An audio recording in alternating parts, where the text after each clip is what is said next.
segundo ano, sejam muito bem-vindos à nossa segunda aula de literatura e hoje nós vamos falar sobre a prosa romântica brasileira.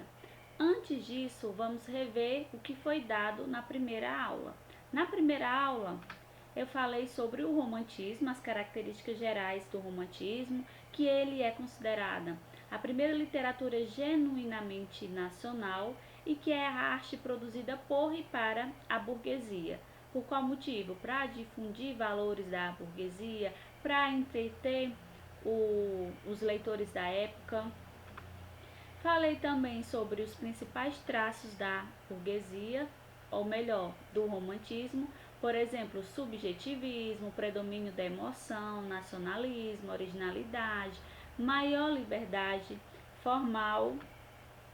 E aí comecei a falar sobre a poesia. Bom, gente, a poesia, como vocês já devem saber, ela é dividida em 3 gerações.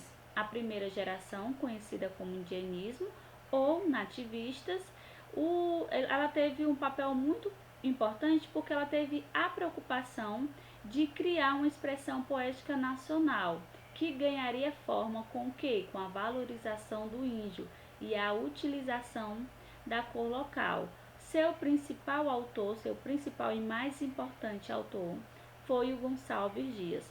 Falo já sobre ele. A segunda geração, conhecida como ultrarromantismo.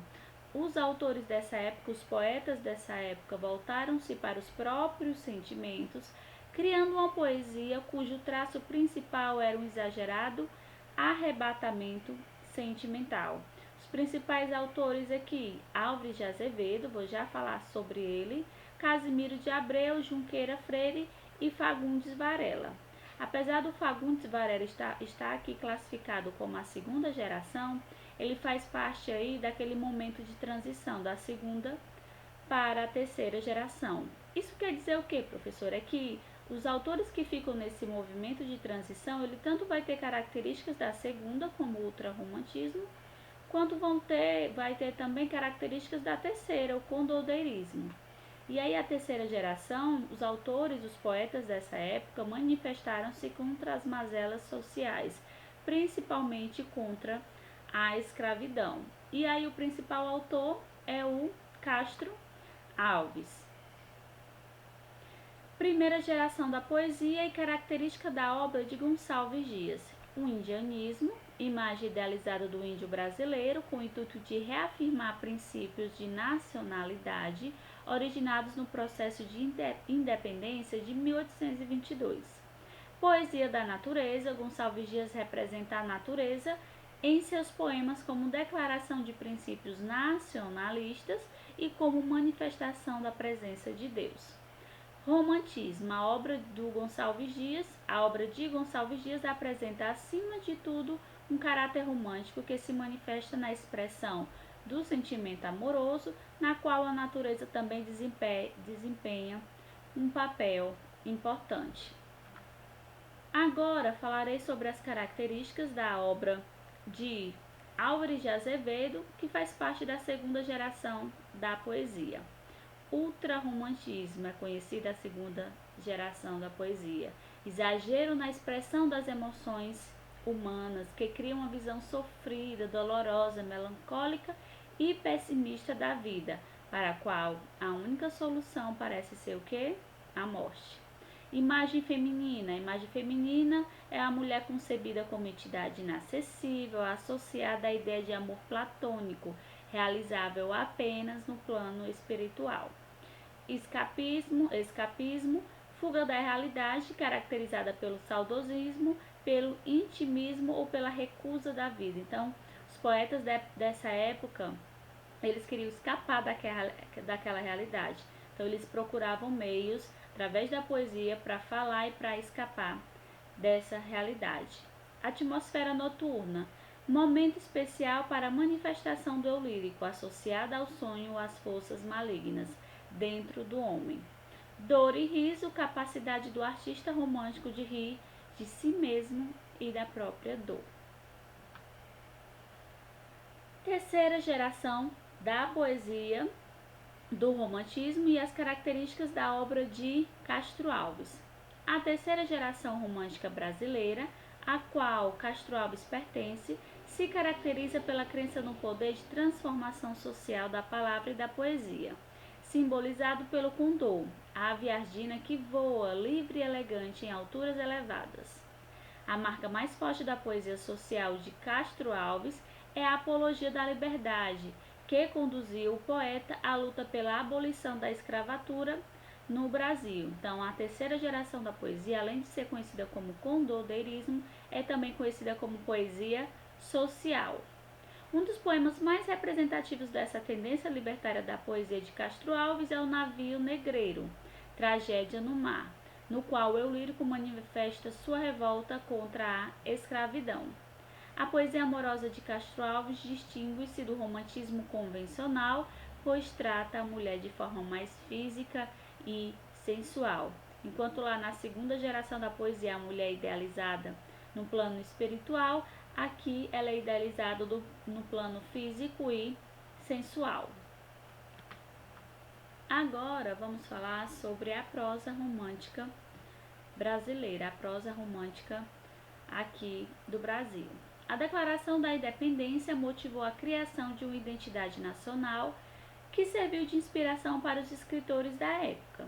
A nova estética florescia impregnada de um espírito ufanista, ou seja, patriotista e intenso, tanto na poesia quanto na prosa. A publicação de narrativas em folhetins tornou-se popular e garantiu um público leitor cada vez maior, atraído pelas narrativas intensas, carregadas de sentimentalismo. Lembrando que no Brasil o público leitor na maioria das vezes era feminino, isso no romantismo. Essas narrativas foram as precursoras da prosa romântica, pontuada pela luta do bem contra o mal, pela presença do herói, pela força do amor. Os romances eram de cunho social, regional, histórico e indianista. E tem um autor que foi completo, que apresentou aí as obras de maneira bem completa. Apresentou romances sociais, regionais, históricos e indianistas. E é sobre ele que a gente vai falar agora, o famoso José de Alencar. Romance indianista, nesse caso aqui, as obras indianistas elevou o índio à condição de herói. Já o romance histórico, o principal objetivo nas obras era transmitir valores por meio de fatos históricos. Romance regionalista, o objetivo era revelar as paisagens, os costumes e as histórias do interior do país, auxiliando a consolidação de nossa identidade nacional. Romance urbano, revelar costumes da elite brasileira por meio de histórias de amor. Essas características aqui são características gerais do romance indianista, histórica, regionalista e urbano. Eu coloquei o José de Alencar aqui porque ele foi o autor completo que apresentou obras nessas 4 categorias. José de Alencar foi um dos artistas mais envolvidos com a formulação de um projeto de cultura nacional. O escritor produziu obras ficcionais ambientadas em diferentes tipos de espaços e momentos de nossa história, que podem ser divididas da seguinte forma. O romance indianista. O indianismo criou propositadamente uma alegoria dos tributos e qualidades da raça brasileira, como forma de reforçar a identidade nacional. Então, nada menos que escolher o índio para representar o povo brasileiro. Romance histórico. A arte deveria ser pedagógica, didática, um instrumento de formação de massas. Em seus romances, Alencar se baseava em fatos históricos para transmitir valores ao público leitor. Um exemplo de obra é As Minas de Prata e Guerra dos Mascates. Eu esqueci de falar os exemplos do romance indianista. Temos o Birajara, temos Iracema e temos o Guarani. Sobre o romance regionalista, Alencar criou um amplo painel de narrativas ambientadas em várias regiões do interior do país. Exemplo, O Tronco do Ipê. É um exemplo de obra do José de Alencar, do romance regionalista. E já o romance urbano, a elaboração de um retrato da sociedade brasileira, ainda em processo de urbanização, também mereceu a atenção de José de Alencar. Isso aconteceu por meio das obras Lucília, Senhora e Diva.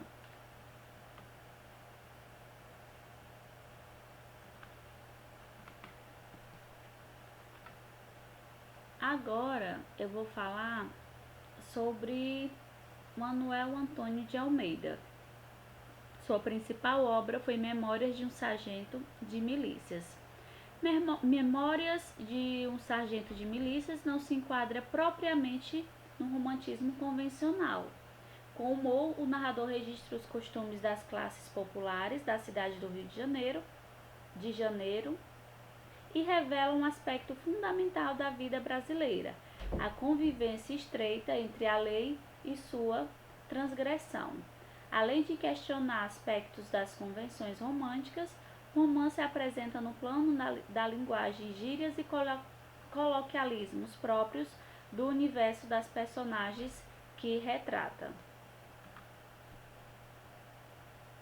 O regionalismo romântico. O projeto nacionalista do romantismo brasileiro incluía a apresentação dos diversos ambientes e regiões do país. Muitos escritores se dedicaram a mostrar a face rural ainda predominante no Brasil, destacando elementos exóticos ou buscando resgatar o genuíno espírito nacional, formado longe da influência da corte no Rio de Janeiro. As obras regionalistas têm em comum, galera, a intenção de apresentar narrativas mais fiéis à realidade e personagens menos idealizados. Entre as principais obras destacam-se a Escrava Isaura, Inocência e o Cabeleira. A Escrava Isaura é uma obra de Bernardo Guimarães, um romance que explora os clichês românticos conhecidos já por todos nós. Inocência traz algumas novidades em relação às convenções do gênero, um herói menos idealizado e a visão romântica da natureza substituída por uma perspectiva científica. E o Cabeleira, romance que conta a história de José Gomes, abordando de forma ficcional o conceito de bom selvagem. Sobre o teatro romântico brasileiro. Com a chegada da família real portuguesa em 1808, a corte passou a sentir a necessidade de casas teatrais para a diversão da nobreza e peças estrangeiras começaram a ser apresentadas no Brasil. O entusiasmo nacionalista ajudou a difundir a ideia de criação de um teatro genuinamente brasileiro. Surgem companhias e atores nacionais como João Caetano, o mais importante deles, que mudou o jeito de fazer teatro no Brasil. Então, se falamos de teatro romântico brasileiro, a gente lembra logo de quem? João Caetano, que foi o mais importante ator dessa época. Escritores como Gonçalves de Magalhães e José de Alencar contribuíram de forma importante para a formação do teatro brasileiro, cuja consolidação viria com Martins Pena. Quem foi Martins Pena? Ele é autor de algumas dezenas de peças que traçam um amplo painel da vida carioca de sua época, caminhando no sentido inverso da tendência nacionalista de elogiar o Brasil, construiu tramas bem-humoradas e personagens caricaturais que satirizavam as pequenas transgressões cotidianas da vida nacional. Tudo que o povo gosta de assistir atualmente. Bom, gente, a nossa aula de hoje acabou e eu trouxe aqui algumas questões para a gente resolver para fixar melhor ainda o conhecimento. Lembrando, é muito importante a leitura de textos literários e que na leitura vocês encontrem e identifiquem as características teóricas desse movimento literário. Agora vamos às questões, que é a questão da PUC. Acompanhem comigo. Costuma-se reconhecer que o indianismo, na nossa literatura, é marcado por idealizações que emprestam uma espécie de glória artificial ao nosso passado como colônia. Tais idealizações, primeiro, consistem basicamente em atribuir aos nossos silvícolas atitudes e valores herdados da aristocracia medieval caros ao ideário romântico. processam-se com base em fidedignos documentos históricos, nos quais há registros detalhados dos usos e costumes das várias nações indígenas, ou ocorreram como reação às tendências nacionalistas do nosso romantismo, que valorizavam sobretudo a vida urbana e os valores burgueses. Bom, gente, como dá para perceber, só há uma resposta correta aí. Conseguiram identificar? Bom, aí ele perguntou o quê? Ele costuma se reconhecer que o indianismo na nossa literatura é marcado por idealizações. Por qual motivo? Né? Que idealizações, quais são as informações que nós temos dessa idealização indianista? É atribuir características aos índios da aristocracia medieval? Ou realmente tinha fatos históricos que comprovavam essa idealização? Ou foi uma revolta ao romantismo que valorizava a vida urbana e os valores burgueses? A resposta, gente, é somente a primeira. Ou seja, tais idealizações consistem basicamente em atribuir aos nossos civícolas atitudes e valores herdados da aristocracia medieval. Eles precisavam encontrar alguém que representasse o povo brasileiro. Não poderia colocar os escravos, muito menos as pessoas que tinham vindo trabalhar aqui, e aí eles escolheram o índio. Bom, essa é outra questão que eu gosto muito e acredito que vocês saberão responder depois que assistir essa aula. Que assistiu, né? Ultrapassando o nível modesto dos predecessores e demonstrando uma capacidade narrativa bem mais definida, a obra romanesca deste autor é bastante ambiciosa.